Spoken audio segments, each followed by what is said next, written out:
बिस्मिल्लाहिर्रहमानिर्रहीम, अस्सलाम वालेकुम। मैं हूं अब्दुल कादिर और आप देख रहे हैं आपका अपना यूट्यूब चैनल। आज तारीख है 21 दिसंबर और दिन है पीर का।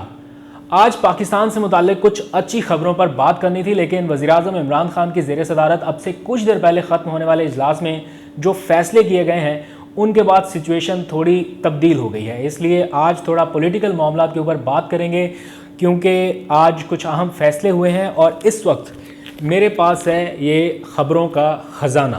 हैरान कुन तफसीलात जो आज से पहले कभी मंजर आम पर नहीं आ सकी, वो तफसीलात हमें मिल चुकी हैं और अभी मैं इसको पढ़ना शुरू हुआ हूँ। अभी 3-4 पेजेस पढ़े हैं इस अहम तरीन दस्तावेज़ात के, जो इस वक्त सिर्फ़ और सिर्फ 2 जगहों पर मौजूद है। या तो कर्जा कमीशन के पास ये तफसीलात हैं, या उनको फ्राहम करने वालों के पास, या फिर हमारे पास। ये तफसीलात होशरुबा हैं और इसमें एक एक सफ़े पर बताया गया है कि किस तरह कौमी ख़जाना लूटा गया, उसकी पूरी दास्तान है। अब से पहले हम ये सुनते थे कि करोड़ों रुपए, अरबों रुपए लूट लिए, लेकिन उसका कुछ दस्तावेजी रिकॉर्ड नहीं देखा था। ये हुकूमत की ऑफिशियल दस्तावेज़ात हैं, साबिक दौरे हुकूमत की, मौजूदा हुकूमत की बनाई हुई नहीं, साबिक दौरे हुकूमत की। और अभी मैं इसको पढ़ने शुरू हुआ हूँ तो कई 100 करोड़ रुपया इस कौम का किस तरह से लूटा गया है वो तफसीलात सामने आई हैं। इसके ऊपर हम आज बात नहीं करेंगे, ये मैं सारी तफसीलात पढ़ के आपको बताऊंगा कि किस तरह आपका, मेरा और इस कौम के टैक्स का पैसा ज़ाती अखराजात पर लुटाया गया और कितनी बेदर्दी से लुटाया गया। ये ऑफिशियल दस्तावेज़ात एक एक चीज़ आपके सामने रखूँगा, लेकिन पहले इसका बहुत जायज़ा खुद ले लूँ, फिर आपके सामने आएंगी। लेकिन उससे पहले आज वज़ीर-ए-आज़म इमरान खान की ज़ेर सदारत एक बहुत ही अहम इजलास हुआ हुकूमती तर्जुमानों का। कहने को तो मामूल का इजलास था और मैं ख़ुद भी ये सोच रहा था कि हर आए रोज़ हुकूमती तर्जुमान आखिर आपस में क्या डिस्कस करते होंगे, लेकिन आज जो इजलास हुआ है उसमें वो फ़ैसला हुआ जो हुकूमत को बहुत पहले कर लेना चाहिए था। बहुत देर से सुनते आ रहे हैं अपोजिशन ने NRO मांगा, NRO मांगा, NRO मांगा। अपोजिशन कहती है कब मांगा, किसने मांगा, तफसीलात सामने लाएं।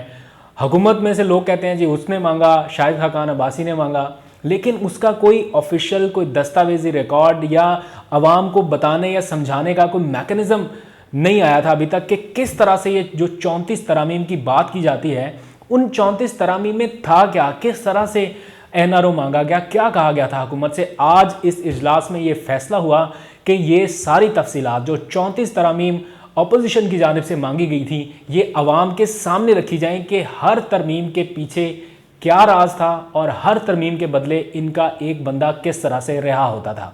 बाज़ तरामीम में एक से ज़्यादा और बाज़ तरामीम में एक बंदा इनका आज़ाद होता है, रिहा होता है और उसकी की गई करप्शन को माफ़ी मिलती अगर हुकूमत ये तस्लीम कर लेती। तो बताइए इससे बड़ा NRO तहरीरी तौर पर और क्या होगा, किस तरह से मांगा जाएगा। तो यही वो पॉइंट था जो हुकूमत को बहुत पहले क्लियर करना चाहिए था।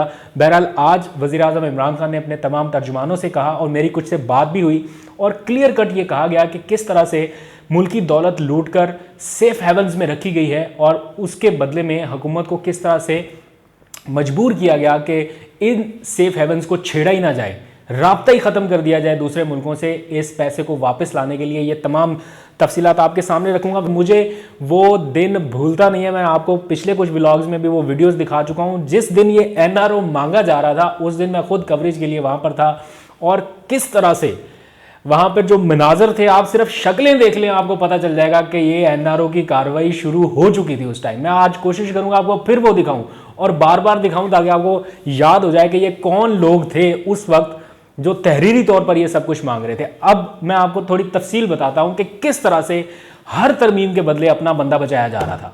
अब आ जाए NRO जो मांगा गया, उसमें सबसे पहले ये कहा गया कि नैब के कानून की जो अमलदारी है वो 1999 से की जाए, मतलब इससे पहले से ना की जाए। अब इससे पहले से अगर ना होती और हुकूमत ये मुतालबा मान लेती, 1999 से पहले नैब की अमलदारी ख़त्म कर देती, तो फ़ायदा किसको होना था? चौधरी शुगर मिल के सारे केस बंद। शहबाज शरीफ को, नवाज शरीफ को बराह रास्त फ़ायदा, उनके ऊपर कोई corruption case Chaudhary sugar mill से रिलेटेड और 1999 से पहले की जाने वाली सारी करप्शन लीगल हो जाती और ना नैब कोई कार्रवाई कर सकती, ना हुकूमत कोई कार्रवाई कर सकती। 1985 से लेके 1999 तक जितने असासे बनाए गए अपने उस टाइम में जब इनके पास पावर्स थी, तो उनके तो किसी का कोई जवाबदेही ना होना पड़ता, सब कुछ खत्म हो जाता अगर हुकूमत उस वक्त ये मान लेती। आगे चलिए, लिख कर कहा गया तहरीरी तौर पर कि 1 अरब रुपए से कम की करप्शन पर नैब कार्रवाई ना करे। ये अगली तरमीम है, बड़ी दिलचस्प तरमीम है, आज मैं आपको सारी तफसील उनकी बताऊंगा।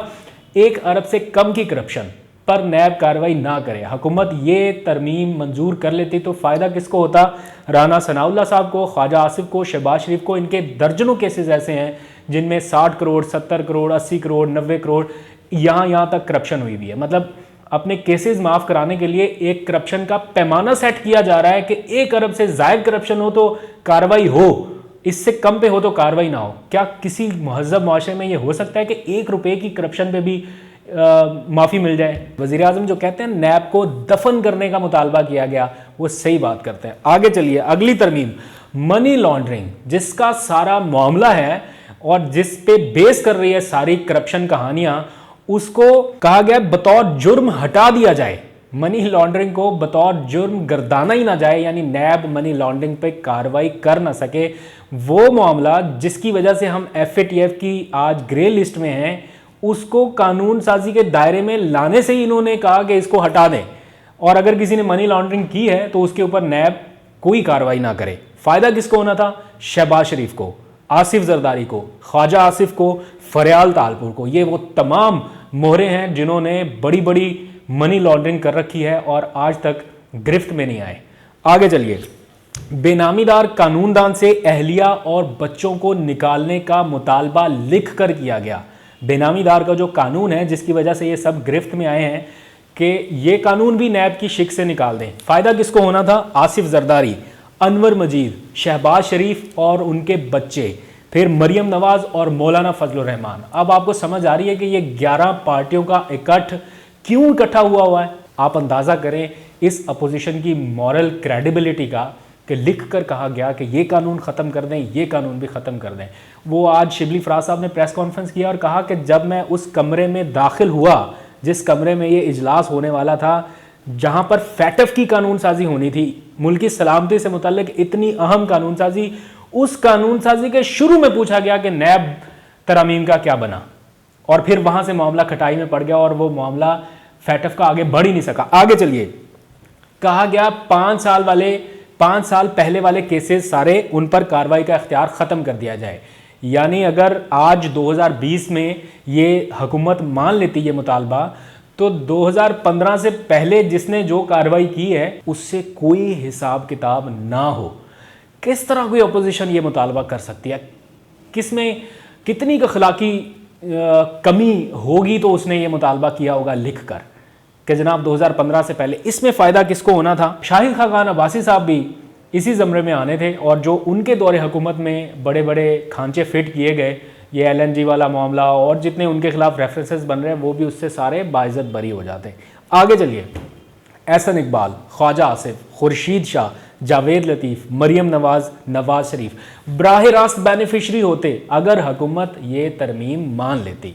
अब ये NRO नहीं है तो क्या है? इससे भी आगे चलिए, लिख कर मुतालबा किया गया कि अदालत से सजा याफ्ता शख्स जो 10 साल के लिए नाअहल होता है किसी भी सियासी सरगर्मियों में हिस्सा लेने के लिए या कोई सियासी ओहदा रखने के लिए, उसकी मुद्दत 10 साल से कम करके 5 साल कर दी जाए। मैं तो कहता हूँ 50 साल करनी चाहिए। किसी में अखलाकी जरूरत होती है इनमें से, तो वो कहते हैं कि 10 साल क्यों 50 साल करें। जिसने जो नाअहल हुआ है अदालत से करप्शन चार्जेस पर, वो तो कभी आना ही नहीं चाहिए अवामी ओहदे पे। इन्होंने कहा नहीं 10 साल नहीं 5 साल करें, ताकि 5 साल हमारे अपोजिशन में गुजर जाएं, जैसे ही अपोजिशन का टेन्योर ख़त्म हो हमारे पास वापस ओहदे आ जाएं। अंदाज़ा कीजिए आप, ये हाल था, और इनको लग रहा था कि इमरान खान ये सारी तरमीम मान लेंगे। आगे चलिए, आलमी सतह पर कोई राबताकारी ना की जाए करप्शन के मामलात को डील करने के लिए, यानी कोई अगर लूटा गया पैसा मुल्क से बाहर गया है तो लिख कर ये कहा गया कि हुकूमत दूसरे ममालिक से आलमी सतह पर राबताकारी ना करे। उसकी वजह क्या थी? म्यूचुअल लीगल असिस्टेंस का मुआहदा जो हुकूमत पाकिस्तान और बरतानिया के दरमियान हो चुका है। इस मुआहदे के तहत हुकूमत पाकिस्तान बरतानिया से मदद ले सकती है, मालूमात ले सकती है अगर किसी केस में उनको रिक्वायर्ड हो म्यूचुअल लीगल असिस्टेंस। लेकिन यह भी कहा गया कि ना हो, ताकि जो लूटा गया पैसा इस मुल्क से बाहर जा चुका है वो वहाँ पर सेफ हेवन्स बन जाए उनके लिए, और उस पैसे को तो वापस लाने के लिए कोई कानूनी चाराजोई हो ही ना सके। अब आप जब सवाल पूछते हैं कि इमरान खान क्यों नाकाम है, क्यों लूटी हुई दौलत वापस नहीं ला सके, ये वजूहात हैं, ये वो रुकावटें हैं, ये वो तरीक़ाकार है, ये वो वारदातें हैं जो डाली जा रही हैं और हुकूमत को आगे बढ़ने नहीं दिया जा रहा। अब भी अगर किसी को लगता है कि अपोजिशन ने एनआरओ नहीं मांगा तो वो शायद अहमकों की जन्नत में रह रहा है जो इस बात पर यकीन नहीं कर रहा। हुकूमत के पास तो तहरीरी तौर पर सारे डॉक्यूमेंट्स हैं, और एन उस वक्त पर जब मुल्क की सलामती से मुताल्लिक कानून साजी हो रही थी उस वक्त ये सारी कार्रवाई डाली जा रही थी, क्योंकि पता था कि आखिरी मौका है, अब कामयाब हो गए तो हो गए, इसके बाद मौका नहीं मिलना। वो आखिरी मौका था, कामयाब नहीं हो सके। अभी एक अटैम्प्ट और होनी है सेनेट इंतखाबात के हवाले से, आज उस पर भी वज़ीर-ए-आज़म इमरान खान ने 2 टोक अंदाज में वाज़े कर दिया। मैं आपको कोट एंड कोट वज़ीर-ए-आज़म के कुछ जुमले बता देता हूँ। वज़ीर-ए-आज़म ने सेनेट के शफाफ इंतखाबात पर अपोजिशन के दोहरे मेयार का जिक्र करते हुए कहा कि मुल्क की तारीख में पहली बार ऐसा हो रहा है कि हुक्मरान वक्त या मौजूदा हुकूमत ये चाहती है कि सेनेट के इंतखाबात शफाफ हो जाएँ और किसी किस्म की हॉर्स ट्रेडिंग ना हो, क्योंकि अगर हुई तो फ़ायदा हुकूमत को ही होगा। इसके बावजूद अपोजिशन तैयार नहीं है, तो आवाम को समझ जाना चाहिए कि क्या हो रहा है। कोई एक बंदा सुनने वाला, देखने वाला, कोई एक बंदा, चाहे वो किसी भी जमात को सपोर्ट करता हो, अपने दिल पे हाथ रख के एक बार ये कह सकता है कि ये जो मुतालबा थे ये जायज़ थे। या कोई एक बंदा दिल पे हाथ रख के ये कह सकता है कि ये जो 11 जमातें इकट्ठी हुई हैं ये अवाम के दुख में इकट्ठी हुई हैं। कोई एक बंदा ये कह सकता है कि ये 11 जमातें अपनी करप्शन बचाने के लिए इकट्ठी नहीं हुई। कोई इस पार्टी को सपोर्ट करता है, कोई उस पार्टी को सपोर्ट करता है। इसके कता नज़र कोई अपनी सेंस भी है, कोई अपना दिमाग भी है, उसको इस्तेमाल कीजिए। इस बारे में दाद बनती है वज़ीर-ए-आज़म इमरान खान की कि उन कठिन तरीन हालात में जब FATF का शदीद तरीन दबाव था पाकिस्तान पे कि वो हर सूरत हमें उसको वाइट लिस्ट में लेके आना है और अपोजिशन का साथ भी नहीं था, उस टाइम पे प्राइम मिनिस्टर ने ब्लैकमेल ना होके इस कौम पर बड़ा एहसान किया है। अगर ये तरामीम मंजूर हो जाती तो हमेशा के लिए करप्शन का रास्ता हमवार हो जाता। ये सब के सब आज़ाद होते, अभी भी आज़ाद हैं, लेकिन इसमें कसूर हुकूमत का नहीं है, इस निज़ाम का है, इस इंसाफ के निज़ाम का है जो शायद आवाम की तवक्कुआत पर पूरा नहीं उतर पा रहा। प्राइम मिनिस्टर के इख्तियार में नहीं है किसी को पकड़ के जेल में डाल देना और लॉकअप बंद कर देंगे, नहीं तो इधर ही सड़ेगा। ये इख्तियार इदारों का है, अदालतों का है। जब तक वो अहकामात नहीं देंगे ये सब नहीं हो सकता, और जब तक एहतसाब नहीं होगा ये मुल्क आगे नहीं बढ़ सकता। आई होप कि प्राइम मिनिस्टर इमरान खान कभी इस एहतसाब के दावे से, वादे से और नारे से पीछे ना हटे, भले 50 साल लग जाए।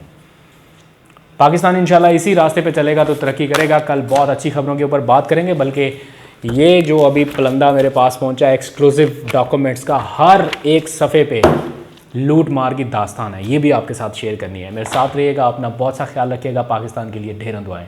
पाकिस्तान जिंदाबाद।